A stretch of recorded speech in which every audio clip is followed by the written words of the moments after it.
Hi everyone, in this video I'm going to talk about some things you can add to the picking rudiment exercise. Specifically, I'm talking about including pentatonic polygons with your rudiments. And so it's the same concept, so you can set a metronome to a certain time. Here I have something beating at 180 beats per minute. Okay?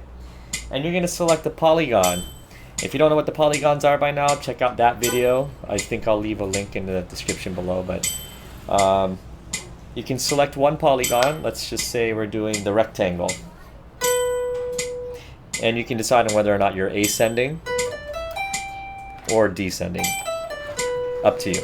Whatever it is, you want to keep it uniform though. So let's say we're ascending with the polygon. So we'll do quarter notes. Then eighths. Sixteenths, eighths, quarters,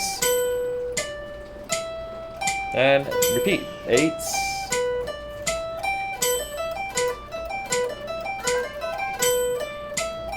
and again I'm alternate picking the whole time, down, up, down, up, down, up, down, up, down, up, down, up, down, up, down, up, down, up, down, up, down, up, down, up, down, up, down, up, down, up, down, up, down, up, down, up, down.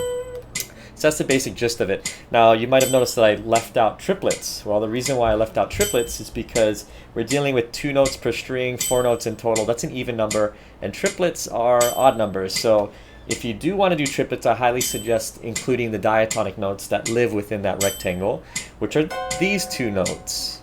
So if we're doing the same thing, you have your big rectangle here. You have an extra note that lies right here, and an extra note that lies right here as well. So if you include that when you do triplets, I'll go very slow. 1 triplet, 2 triplet. And again, not really in time with that. So it would sound like this. Here it comes, triplets.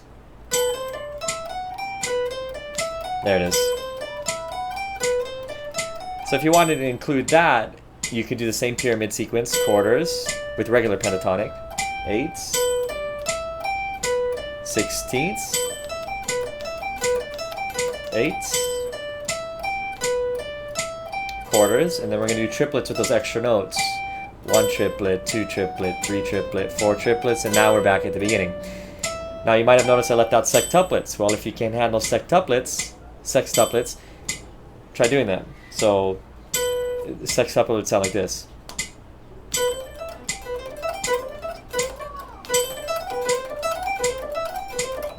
Yeah, I had to get it right, but that's what it is. So you can tack that in there. Quarters, eighths, sixteenths, eighths, quarters, triplets, and then sextuplets.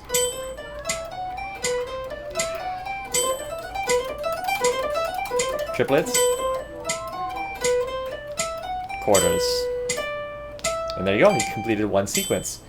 So that's already kind of a lot to do there. If you want to get crazier with it, you can stack 2 polygons on top of each other. So maybe a square and rectangle, so it would sound like this.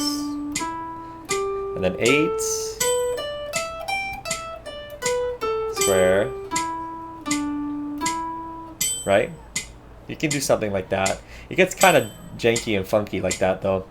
Another thing that I suggest is instead of working vertically, try to work horizontally.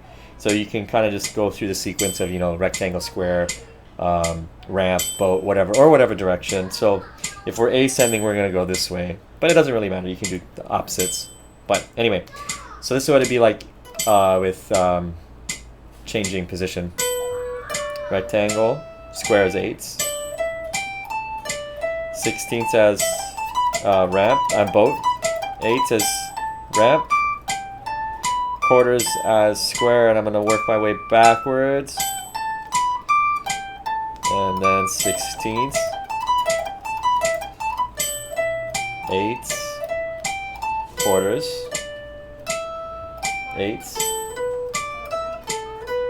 sixteenths, eighths, quarters, and then come back the way up. 16ths, 8s, and we're back at the beginning, quarters.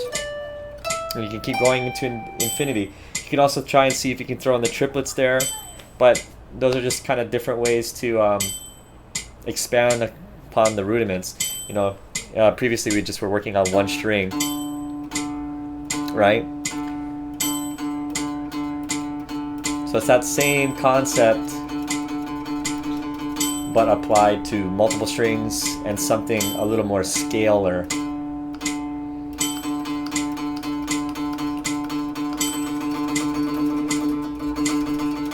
That was really bad. Oh, the internet's gonna hate me for that. Anyway, there you go. Hope you enjoyed. If you like videos like this, be sure to subscribe. Leave a comment below if you have any questions, or if you have a request for something else you'd like me to go over. Till next time.